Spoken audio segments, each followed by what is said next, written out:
Her har vi disse to skippere på deres nye båd. Se, hvor forventningsfuld vi ser ud.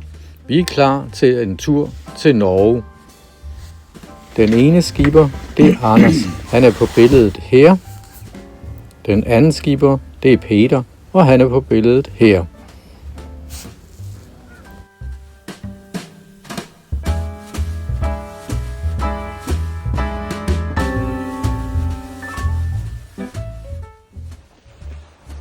Nå, Anders, hvordan er det at være skipper på egen båd?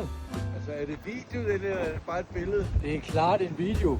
Vi er jo nødt til lige at kunne få Jamen, i. altså, det føles virkelig, det er en berusende fornemmelse, og det er jo en proces jo at være i vinden og naturen og havet og elementernes rasen. Jeg kan godt høre, at jeg kommer til at Står fade ud i indover. den sanade ord. Bølgerne vælter ikke lige nu ind over os, men gør ofte ind over dækket. Ja, Så vi står fint fast begge to. det er godt. Hvor meget tror du, det blæser? Det er nok det nærmer sig orkanstyrke, men andre vil nok sige 13 sekundmeter i timen. Ja, lige da du filmede, gik ned på 11. Ja, det så meget fredsomligt ud. Det er godt.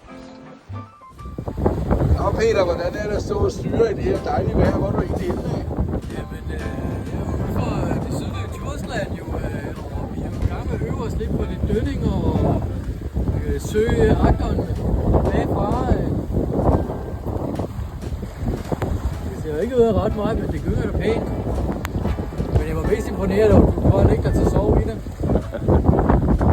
Og så lige da jeg målede, så skulle jeg til at rode med skøder og alt muligt. Ja, det var også det rette tidspunkt. Ja, det er godt. Okay, og hvornår er vi i Grenaa, Peter? Det var 2 timer, hvis jeg ikke vil ved. Ja, så går det fandme stærkt, hva'? Det er godt. Jamen tak for det.